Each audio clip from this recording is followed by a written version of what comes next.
선운사 동효스님 법문. 지금부터 십수년 전 동효스님께서 17분 정도의 도반 스님들과 함께 대만을 가셨다고 합니다.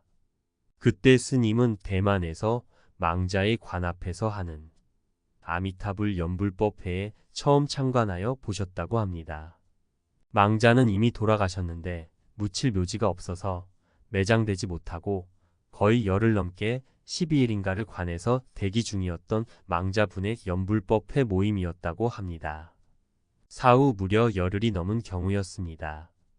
열흘 전에 사망한 그분의 연불조념회 모습은 관 안에 시신이 있고 가족들은 관 주변에 앉아 있고 구경하면서 연불하시는 절의 신도분들은 저 앞쪽에 앉아 계시고 스님이 불보살님을 법회에 참관하시길 청하여 부르신 후 아미타불 연불을 시작했다고 합니다.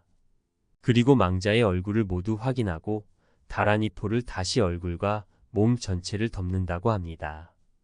연불을 함께하며 약 2시간 정도 연불이 끝난 후에 스님이 나가시면서 다라니 포를 거두라고 아마 좋은 소식이 있을 거라고 했답니다.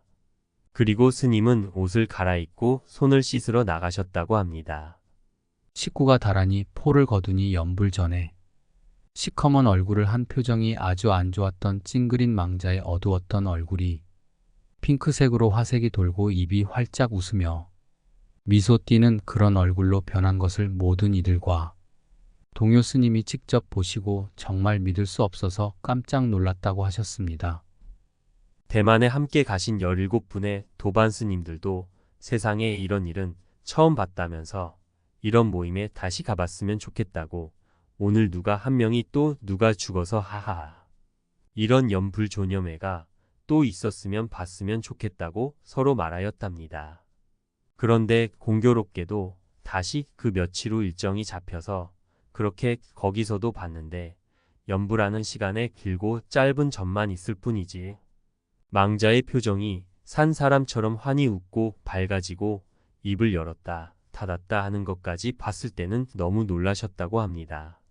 수많은 대중이 눈으로 직접 보는데 다라니포를 덮기 전에 망자의 얼굴을 본 다음 누구도 만지지 않고 연불이 끝난 후 다시 거두면 거기에는 어둡고 고통스런 얼굴 표정, 꾹 담은 입이었던 얼굴빛이 화색이 돌고 입이 찢어지도록 한박 웃음을 웃고 있는 망자를 볼 수 있었다고 합니다. 그래서 그 아들이 스님이 안 보실 때 망자에게 어머니 부끄럽습니다. 이렇게 입안이 다 보이도록 너무나 크게 입 벌리고 웃으면 어떻게 합니까? 이빨이 다 보이니까 부끄럽습니다.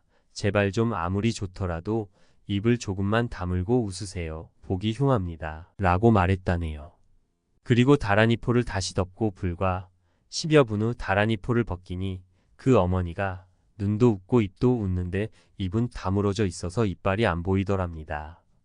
죽은 사람이 살은 것인지 죽은 건지 동효스님이 분간이 안 가셨다고 합니다. 동효스님이 세 번째 참관한 곳은 막 돌아가신 침대 위의 할아버지였는데 관도 없고 돌아가실 때 입은 옷 그대로였다고 합니다. 방금 돌아가신 분이니까 더 빨리 더 잘 될 것이라고 예상하셨다고 합니다. 12일 된 망자도 연불 후 저렇게나 좋아지니까 방금 돌아가신 분은 변화가 더 빠를 것이라고 생각했다고 합니다. 그분은 많이 고통스러웠는지 표정이 어두웠는데 그분은 2시간 연불을 다 끝냈는데 다라니포를 거두어도 표정이 약간만 변하고 좋아지긴 했지만 거의 그대로 드라마틱한 큰 변화가 없었답니다. 그래서 대만 스님이 다시 다라니포를 덮고 이대로 연불회를 마치면 안 된다면서 연불을 다시 더 해드렸다고 하네요. 그러자 얼굴의 시커먼 부분이 밝아지면서 편안한 미소로 변했다고 합니다. 그날 그렇게 3타임 동안 연불을 하셨답니다. 약 6시간 정도 한 거죠. 사후 조념 연불이요. 연불을 계속 해주니 완전히 편안하고 환한 얼굴로 살아 생전의 피부보다 더 얼굴색이 좋다고 아들이 말하는 것을 듣고 집으로 돌아오셨다고 합니다. 동효스님은 너무나 신통한 일을 보고 나서도 믿을 수가 없었답니다. 무려 12일 전에 돌아가신 분의 변화가 그렇게나 극적인 것을 직접 목격하고 나니 부처님법이 이렇게나 묘하고 확실하구나 믿음이 가면서 아미타불, 연불을 하면 극락에 반드시 간다는 것을 대만의 연불의 체험으로 아시게 되었답니다. 그 뒤로 동요 스님도 대만 스님과 똑같은 방법으로 한국에 와서 망자에게 연불해 주어 극락 왕생을 하도록 도와주고 있다고 말씀하셨습니다. 그 후 동요 스님은 한국 망자를 놓고 연불해도 대만과 똑같은 결과가 일어난다고 하셨어요. 천도가 어려운 경우가 있었는데 한 번은 된장 공장집 어린 손자 아기가 높은 텐마루에서 바닥으로 떨어져 머리를 다쳐서 죽은 아이가 있었는데 그 아이는 정성껏 연불해도 변화가 없어서 밤새도록 그 다음날 오전까지 연불해 주었다고 합니다. 그 후에야 만족할 만하진 않지만 큰 변화가 있었다고 합니다. 방금 죽은 사람이 더 힘든 게 아니고 변화가 더 힘든 것은 개인의 업에 따른 것이라고요. 아미타불 영업록. 귀신이 물러가고 병이 낫다. 사람의 질병은 대부분 업보 때문에 생긴다. 업보가 다하지 않았더라도 병이 빨리 낫기를 원하면 부처님이 가피를 구해야 한다. 세상에는 실력 있는 명의들도 치료하지 못한 병을 불보살님께 기도하여 치유된 사례가 많이 있다. 최근에 소료군과 같은 경우가 연불을 통해야 구제된 사례이다.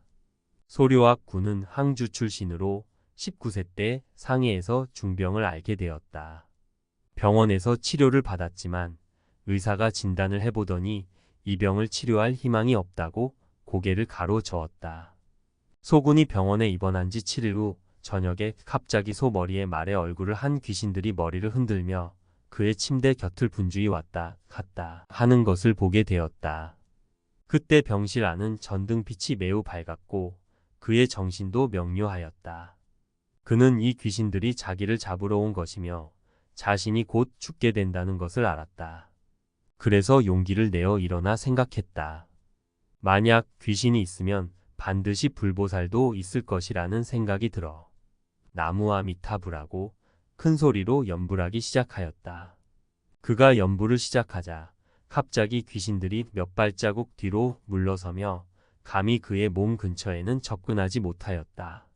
소료군은 나무아미타불 6글자의 연불이 정말로 불가사의한 힘이 있어서 귀신의 습격도 능히 물리치는 것을 보고는 일심으로 계속 연불하였다. 귀신들이 그를 붙잡지 못하자 나중에는 염라대왕이 직접 나왔다. 염라대왕은 녹색 도포를 입고 머리에는 청관을 쓰고 있었다. 그러나 아미타불 연불 소리에 수레가 멈추어 염라대왕도 소료군에 가까이 다가오지 못했다. 이렇게 위급한 생사의 갈림길에서 소군은 연불을 멈추지 않고 계속했다. 그러자 나중에는 의사들이 할 수 없이 그를 다른 병실로 옮겼다.